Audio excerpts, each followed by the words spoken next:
a l'habitude de penser que tout ce qui a à voir avec fertilité, c'est plus une histoire de gynéco ou plutôt de biologiste. Mais je tenais absolument à faire ce sujet parce que je pense qu'on a un rôle beaucoup plus important que ce qu'on a l'habitude de penser en tant que pharmacien et que le traitement dépend énormément du comportement et du conseil qu'on va donner à notre patientèle. Alors, pour commencer, les chiffres qui sont quand même énormes pour 2023, 17% des couples en âge de procréer souffrent d'infertilité. Et on va voir que les causes,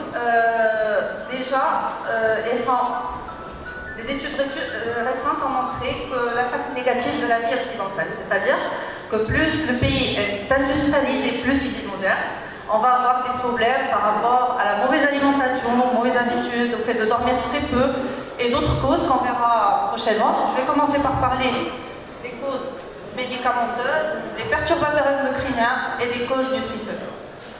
Qu'est-ce que c'est que l'infertilité? Parce que souvent, c'est sûr que comment vous avez reçu des couples qui vous disent qu'il y a un problème, ça fait 4 mois qu'on est mariés, on n'arrive pas à avoir une grossesse. Donc on ne parle pas d'infertilité qu'à partir de 1 an d'essayer d'avoir une grossesse avec des relations sexuelles non protégées.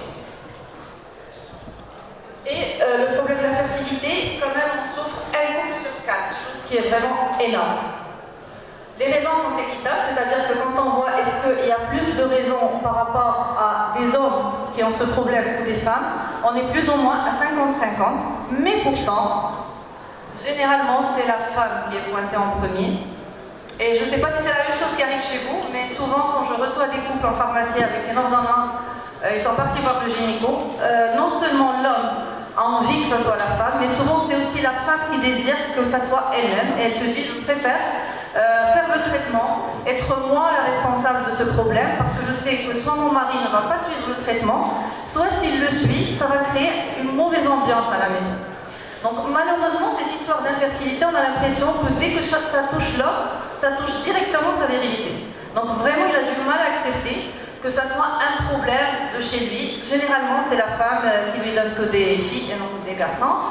Généralement, c'est la femme qui a des problèmes pour procréer. Donc ça le rassure. Et malheureusement, en 2023, on a encore des femmes qui te disent « Je suis prête à subir le traitement, je suis prête à faire n'importe quoi. Et si jamais ça ne donne pas, c'est là où je vais demander à mon mari de faire un simple spermogramme. »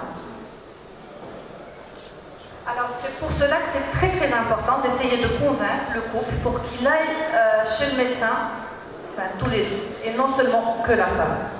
C'est pour cela que c'est important, et d'ailleurs les personnes qui ont été avec moi dans d'autres conférences, vous savez que j'insiste toujours sur le fait de fidéliser sa clientèle, précisément parce que quand on a des gens avec lesquels on a gagné une certaine confiance, qui vont venir nous dire que voilà, il y a un souci, ils vont partir voir le gynéco, on va pouvoir parler du fait que même le fait de partir tous les deux chez le médecin, c'est génial pour pouvoir gagner du temps, parce que sinon ils vont se retrouver avec une femme qui va suivre un traitement pendant 3-6 mois, par la suite ça ne va rien donner, et on va reprendre pour le monsieur, et peut-être un traitement fait à 2 qui allait résoudre le problème en 3-6 mois, il va prendre 1 an ou 1 an et demi.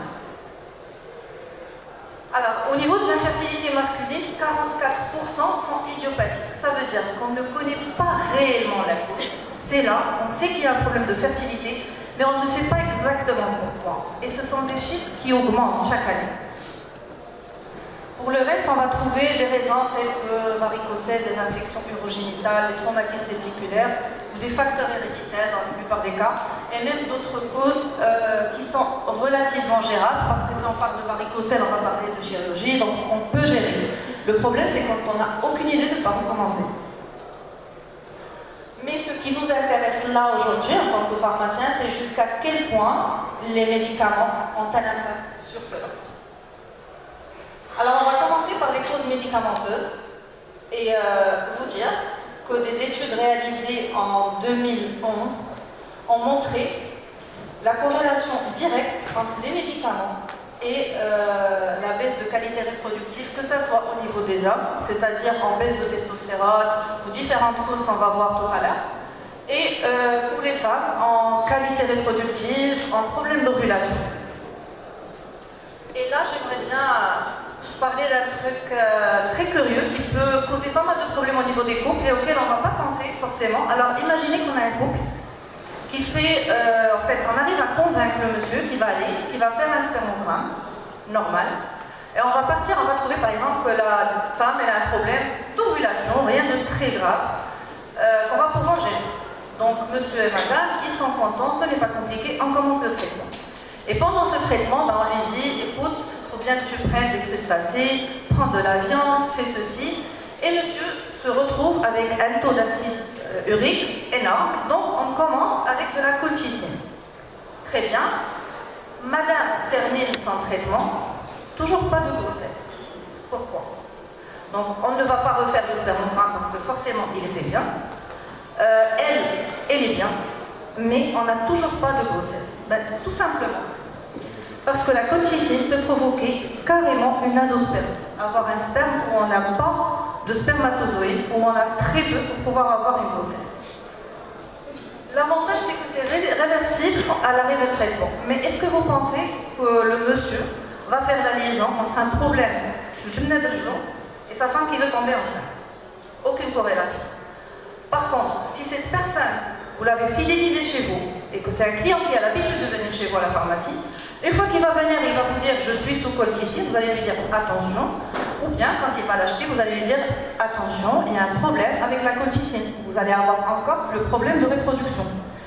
Il ne va jamais le dire à son médecin, donc ils ne vont jamais savoir, et imaginez que ce couple continue avec un traitement non de colchicine, au bout d'un moment ils vont conclure que tout simplement le couple il est incompatible, et peut-être pour une connerie pareille, on a un couple qui va se séparer ou qui va conclure que bon.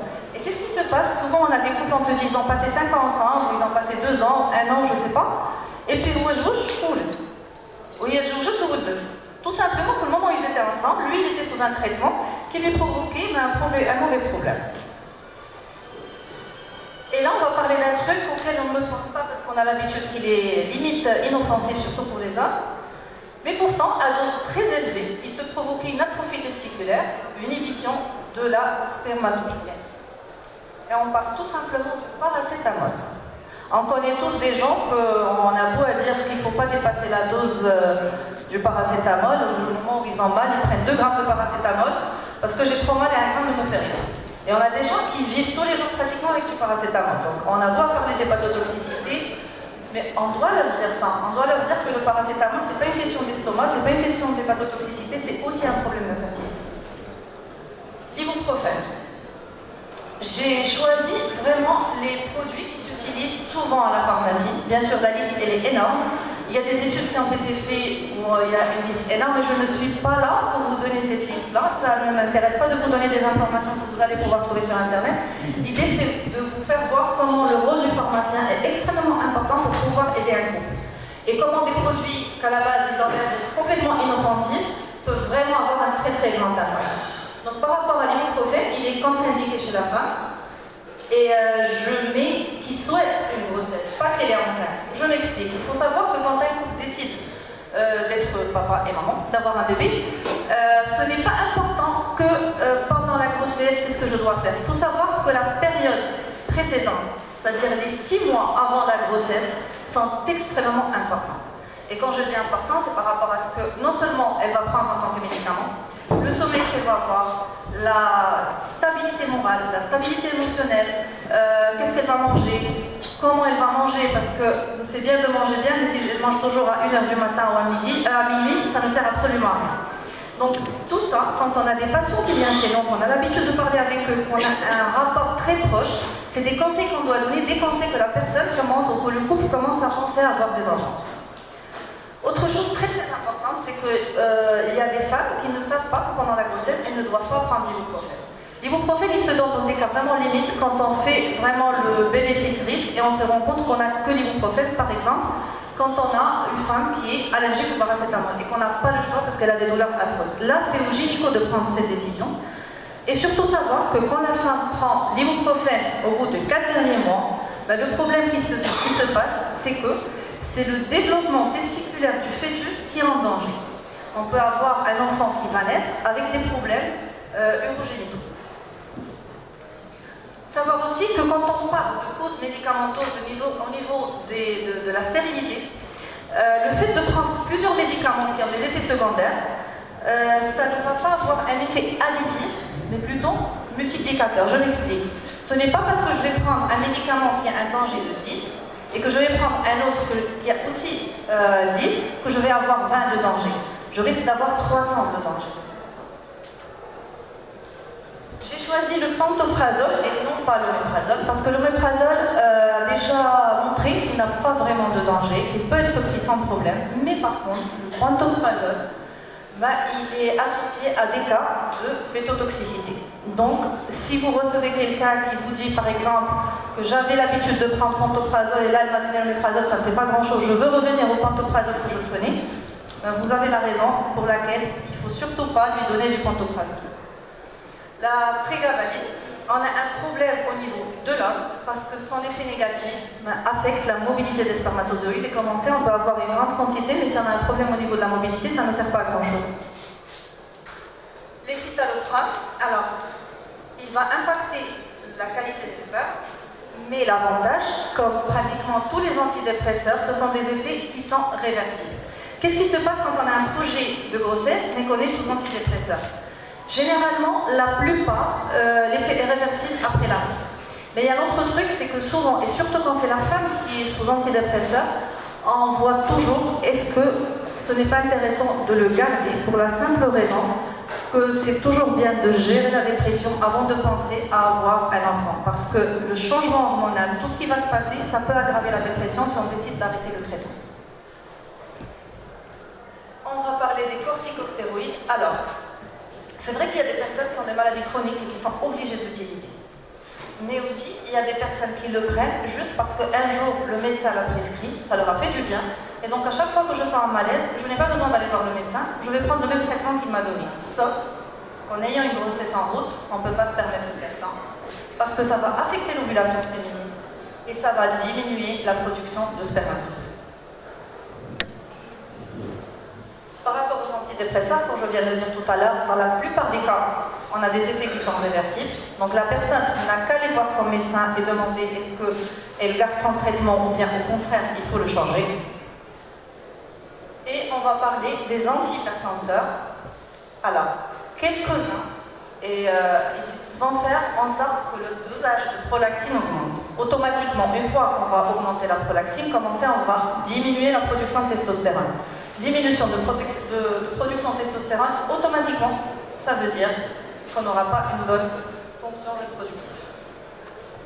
Les antiépileptiques, comme on sait, ils agissent sur le système nerveux. Donc automatiquement, quand on dit système nerveux, on parle d'ovulation. Et on va toucher à l'ovulation avec un risque même d'anovulation. Et ils vont augmenter la prolactine. Dans le cas des hommes, comme on dit, diminution de testostérone et le même effet secondaire que les précédents. Par rapport au bêta-bloquant, on va avoir une diminution de fertilité chez la femme, mais le problème, c'est qu'on va avoir des causes d'impuissance chez l'homme. Et là, j'aimerais bien m'arrêter sur un truc que je ne sais pas si ça arrive chez vous, mais moi, c'est un truc qui me choque un peu, c'est que souvent, quand on a un jeune, quelqu'un par exemple de 40 ans qui commence à avoir des problèmes d'hypertension, je ne sais pas pourquoi, il y a encore des médecins qui prescrivent comme premier hypotenseur les bêta-bloquants. Sachant qu'on sait parfaitement que le premier effet secondaire, c'est la dysfonction érectile et une baisse de libido. Donc, bien évidemment, on n'est pas là pour changer le traitement de personne, mais personnellement, quand je reçois quelqu'un qui pour la première fois a un bêta-bloquant comme antihypertenseur, je prends le téléphone et j'appelle le médecin. Parce que souvent, et je comprends que l'idée principale et la plus importante du médecin, c'est de baisser la tension, mais ça, il faut le faire quand même en gardant la qualité de vie. Ça ne sert à rien de baisser à quelqu'un la tension et le laisser frustré par la suite parce qu'il ne peut pas avoir de rapport sexuel. Et là, on va parler d'un truc aussi qu'on n'a pas l'habitude de craindre parce qu'on se dit quand même c'est de l'application externe, c'est un spray. Et du coup, il ne peut pas avoir vraiment de l'impact.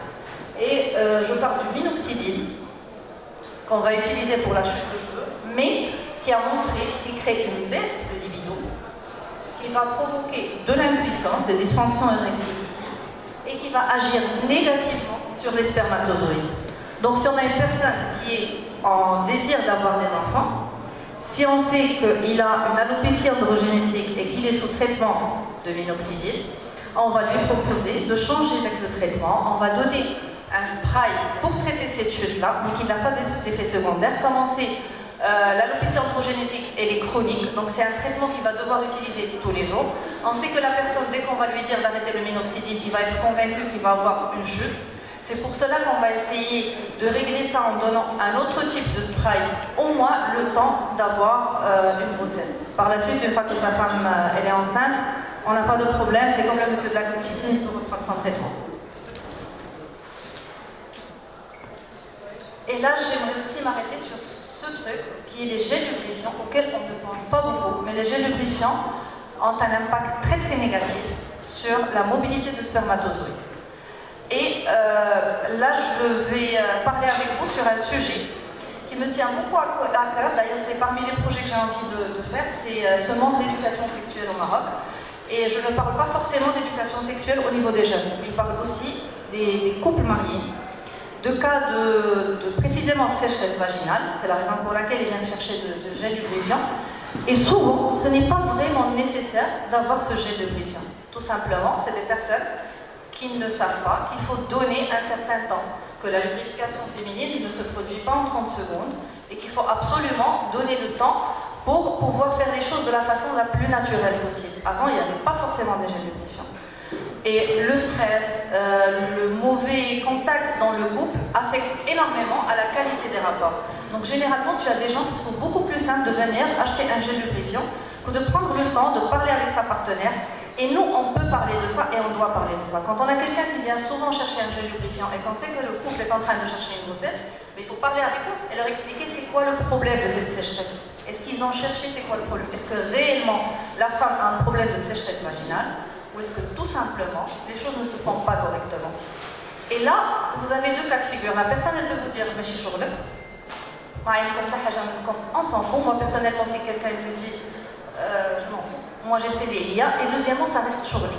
Parce que si j'étais marjan et que la personne me pose à la caisse 1 kilo de pommes de terre et halib jaouda, je lui dis alors pour les rapports sexuels est-ce que vous vous donnez du temps? Je veux bien qu'il le prenne mal, mais en étant à la pharmacie, je suis la mieux censée pour poser ces questions-là. Donc essayez d'avoir ce rapport-là avec vos clients, c'est la seule chose qu'il va faire, qu'il passe à côté de 50 pharmacies et qu'il décide de venir chez vous. Finalement, vous êtes les seuls à pouvoir donner ce genre d'informations. Un gel lubrifiant, il faut l'acheter dans une para, dans un supermarché, par internet, mais le conseil ne va le trouver qu'à la pharmacie.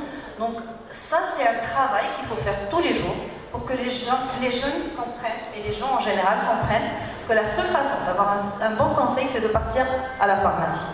On essaye d'équilibrer nos prix parce qu'on a pris pendant des années cette idée comme quoi la pharmacie est beaucoup plus chère que la para et ailleurs.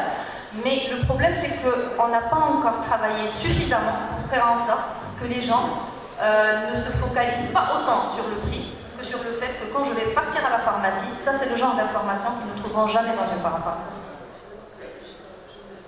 Alors, le déclin de la concentration spermatique chez l'homme commence à descendre de plus de 50% à une vitesse incroyable dans les pays industrialisés. Il faut savoir qu'on parle de fast-food. Il faut savoir qu'on parle de jeans serrés qui vont affecter la température des testicules, ceci dit, la température à laquelle les spermatozoïdes doivent être pour être en bonne qualité. On va parler des boxers hyper serrés aussi, d'un téléphone qui est dans la poche de jean et qui est prêt et qui a des ondes. C'est-à-dire que tout ce qu'on a dans un pays industrialisé, finalement, est opposé complètement à l'envie d'avoir des enfants et à avoir une reproduction qui est optimale. Alors, on s'est rendu compte, et d'ailleurs dernièrement on commence à entendre parler d'un truc qu'on n'entendait pas avant, les perturbateurs endocriniens. On entend ça énormément. Jusqu'à quel point c'est vrai? Jusqu'à quel point c'est juste la nouvelle mode de 2023 ou 2022? On va commencer d'abord pour savoir qu'est-ce que c'est. Un perturbateur endocrinien désigne une substance ou un mélange qui va altérer les systèmes endocriniens. C'est normal. Et de ce fait, introduit des effets néfastes dans un organisme intact de sa progéniture. C'est-à-dire que non seulement il va affecter le père ou la mère, mais c'est que le fœtus peut être affecté par ce perturbateur endocrinien, mais aussi les générations qui vont venir. C'est-à-dire qu'on peut avoir 2 ou 3 générations qui vont être affectées par cette exposition. Donc ce n'est pas un petit truc. Ça, on parle des études qui ont été faites et qui ont démontré qu'effectivement, ce sont des effets néfastes au bout de plusieurs générations. Donc il qui va interférer sur le processus qui régule le développement du métabolisme et la reproduction. Donc, même si dans le titre il y a médicaments et nutrition, je tenais absolument à parler de ce point-là parce que finalement, on en est exposé tous les jours, et tous. Alors, qu'est-ce qu'on entend par perturbateur endocrinien en tant qu'exemple? On a les pesticides, poissons, volailles, viande, tout ce qu'on va trouver dans l'alimentation, surtout quand on parle de protéines. On va les trouver également dans les fruits et légumes, d'où l'importance de se renseigner et de laver correctement ce qu'on va manger. On ne trempe pas assez de temps les fruits et légumes dans l'eau. On est tellement pressé qu'on lave rapidement pour manger rapidement, pour faire tout rapidement et pour finir en train d'acheter des gels lubrifiants. Donc prenez le temps de faire les choses correctement. Alors, les phtalates sont présentes dans les emballages de plastique. On sait tous que pratiquement tout ce qu'on achète à manger est dans des emballages de plastique.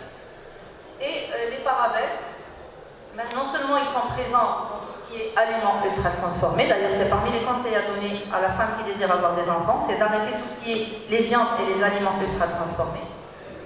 Et par rapport aux parabènes, il y a un truc auquel on ne pense pas souvent, c'est que quand on est en projet de grossesse, il y a, j'évite de citer le nom, mais on connaît tous qu'il y a une fameuse crème anti-brûlure qui a été à la mode dernièrement pour l'utiliser comme crème hydratante, exactement. Et c'est le boom, elle est magnifique, elle fait ceci, elle fait cela. Elle est bourrée de parabènes, ceci dit, elle est bourrée de perturbateurs endocriniens.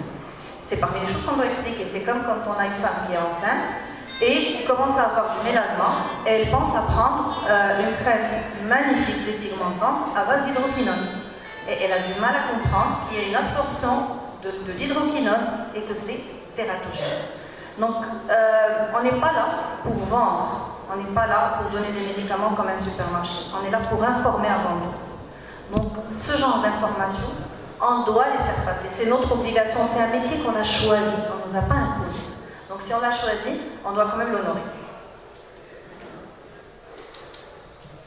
Alors, l'exposition domestique, elle va inclure les phytoestrogènes. Et là, je vais ouvrir une parenthèse pour parler d'un truc dont on ne parle pas assez et qui est très très important par rapport précisément au soja. Comme on sait, le soja a des phytoestrogènes. Ça veut dire qu'elle a des estrogènes qui ressemblent à celui de la femme. Et du coup, il y a un point très très important, c'est le moment de la ménopause. On nous dit que le lait de soja est très bien, que le soja est très très bien pour la santé. Quand une femme elle est en préménopause, ou carrément en ménopause, et surtout quand elle a des antécédents de cancer dans sa famille, c'est strictement interdit qu'elle prenne du soja.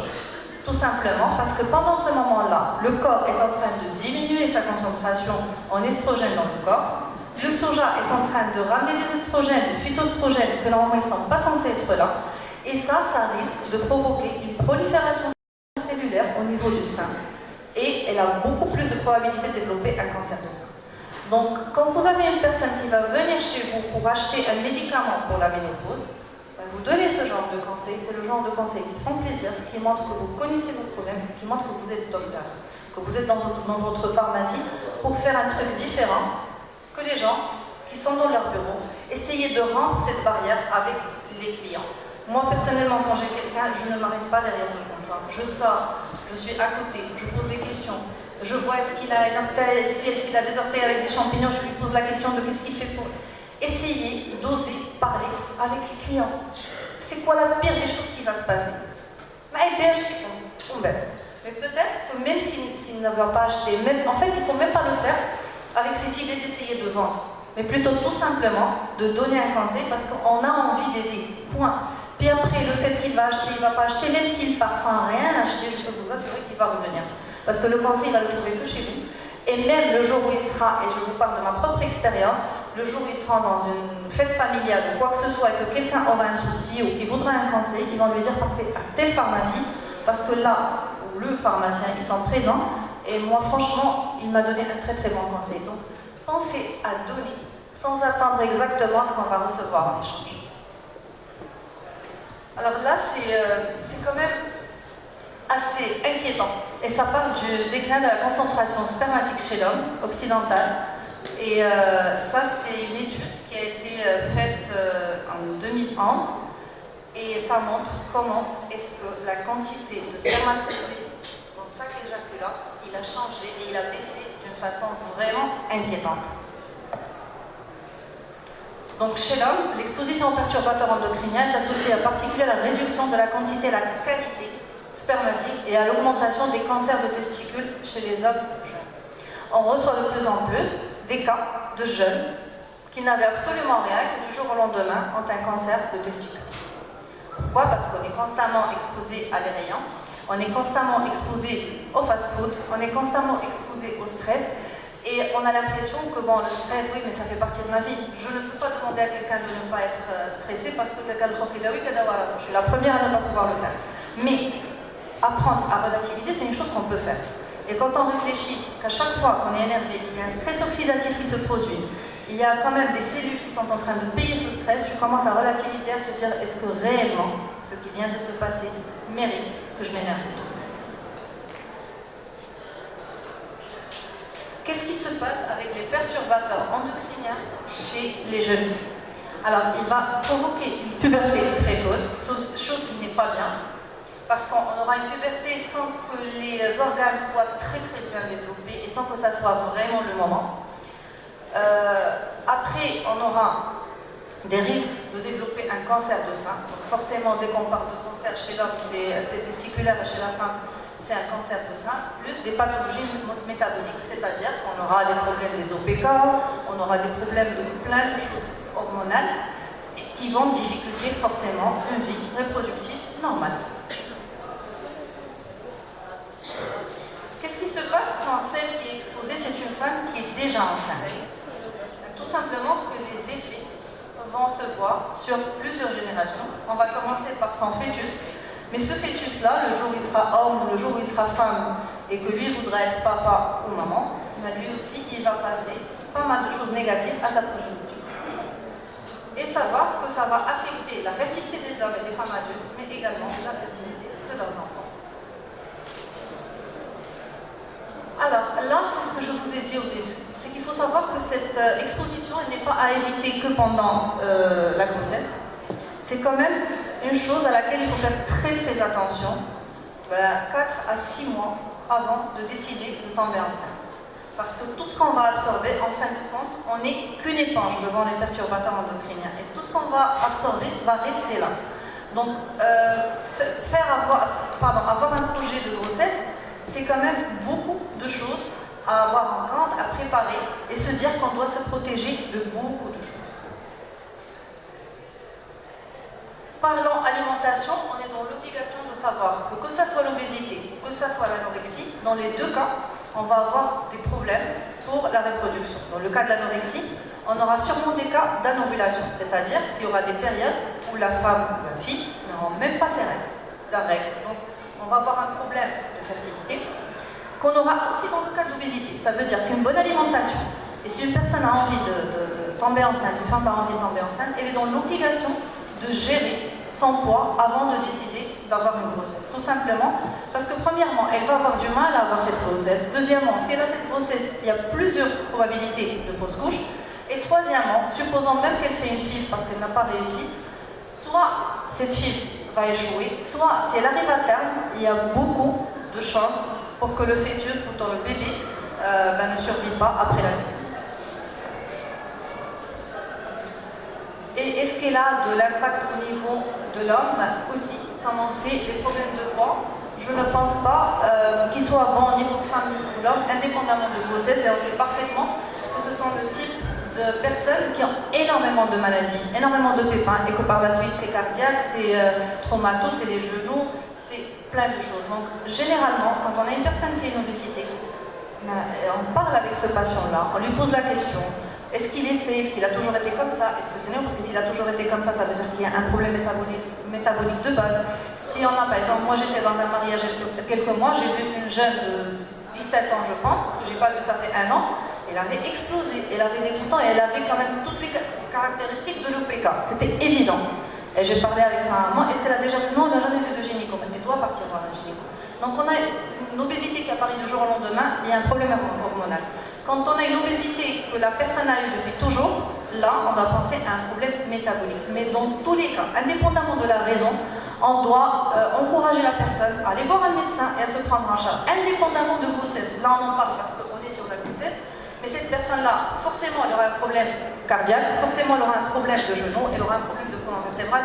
Donc, parler, conseiller des compléments alimentaires, conseiller un régime, conseiller du sport, conseiller plusieurs choses que les gens ont besoin d'entendre et non pas de TikTok ou Instagram, de vous à l'officine de pharmacie. Alors, qu'est-ce qu'on va conseiller? Bien évidemment, à part le sport, un bon sommeil.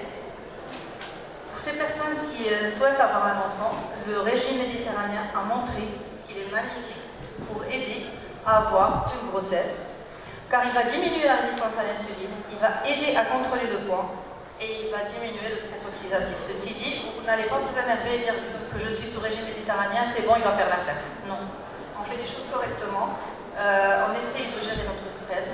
On essaye de garder notre stress au boulot, parce qu'on a le stress à l'intérieur, on rentre chez nous. Il faut travailler sur la vie de couple, et ça, on doit le dire aux gens, parce qu'on n'est pas là juste pour parler de tout ce qui est médicaments. Parler que le fait d'entrer à la maison, d'avoir un bon rapport avec ses enfants, avec sa femme, de regarder loin Netflix, de passer plus de temps. D'ailleurs, avant, il n'y avait pas Netflix et nos grands-parents avaient 9 enfants. Maintenant, il y a Netflix, essayez quand même de parler avec les gens et pensez à l'acide folique pour éviter un problème de spina bifida, bien évidemment. En tous les cas, ça, dès que la personne part chez le gynéco, il y a déjà cette supplémentation en acide folique. Mais on oublie souvent que ça serait bien de commencer cette supplémentation 6 mois avant cette grossesse. Alors, il y a ce qu'on appelle un régime pro-fertilité, qui est à base d'acide folique bien évidemment, de vitamine B12, de vitamine D. Et là, on va choisir des fruits et légumes à faible teneur en pesticides, des céréales complètes, fruits de mer, et bien sûr limiter ces fruits et légumes qui sont extrêmement jolis, qui sont pour prendre une photo Instagram, qui sont très très Instagrammables, mais pourtant, que tu les manges, c'est comme du carton. Donc essayez de prendre un truc beaucoup plus bio, essayez d'acheter les choses qui vont avoir le moins de pesticides, trempez les fruits et légumes dans de l'eau avec du vinaigre ou essayez de les laver correctement et prenez le temps de manger, prenez le temps de mâcher, prenez le temps de vous donner quand même l'alimentation, c'est un des plaisirs de la vie, donc on doit le passer en tant que tel. Augmenter la consommation en fibres et gras oméga 3 et bien évidemment éviter les boissons sucrées en excès. On sait que généralement, pas mal de personnes, surtout en été, tout ce qui est limonade et boissons sucrées, ils adorent. On est de grands consommateurs de thé, malheureusement, c'est qu'on prend du sucre avec du thé, pas du thé avec du sucre. Donc il faut insister sur ce point-là. Les viandes transformées, c'est-à-dire charcuterie, fast-food et tout ça. Les viandes rouges en excès, ne pas dépasser 1 fois par semaine. Le café en excès, une tasse de café, ce n'est pas grave. Quand on commence à 4-5 par jour, là c'est très grave. Les graisses, bien les choisir, éviter les acides gras saturés, les sucres rapides, chocolat, sucreries, bien évidemment l'alcool. Et une alimentation... 5 minutes. D'accord. J'ai presque fini. Une alimentation inadéquate et insuffisante en nutriments va affecter la fertilité. Je suis à l'avant-dernière. Alors, notre rôle en tant que pharmacien. La première des choses, comme je vous dis, c'est de fidéliser la patientèle, faire en sorte que, même s'ils déménagent, et je vous dis que c'est possible parce que je l'ai fait et je le fais, qu'ils viennent chez vous. S'impliquer dans le projet de grossesse en conseillant et déconseillant certains produits. Alors, il y a une chose très très importante, c'est que quand une personne vient vous voir parce qu'elle a un problème, c'est très important de parler en disant « on va le résoudre ». C'est notre problème, c'est pas ton problème. Le fait de s'impliquer avec les gens dans leurs problèmes et voir qu'ils vous affectent autant qu'eux, quand même, ça les rassure et ça leur donne envie de revenir chez vous. Alors, s'assurer que chacun des partenaires ne suit aucun traitement chronique pour nuire à ce projet. Et veiller à ce que le médecin traitant soit au courant de tous les changements qui se produisent au niveau du couple. Parler bien sûr du couple sur l'importance de la stabilité émotionnelle et morale. D'ailleurs, on connaît tous des couples qui n'ont absolument rien physiquement, mais qui n'arrivent pas à avoir de grossesse précisément parce qu'ils sont focalisés sur ça. Parce que chaque mois, elle va aller regarder est-ce qu'elle a déjà eu ses règles ou pas, et si elle a ses règles, elle va passer une semaine à pleurer.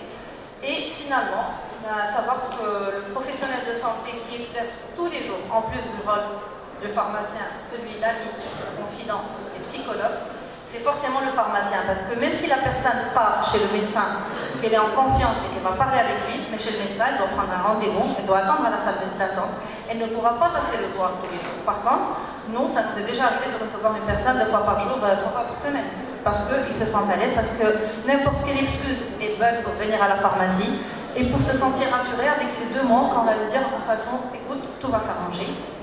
Et je vous remercie.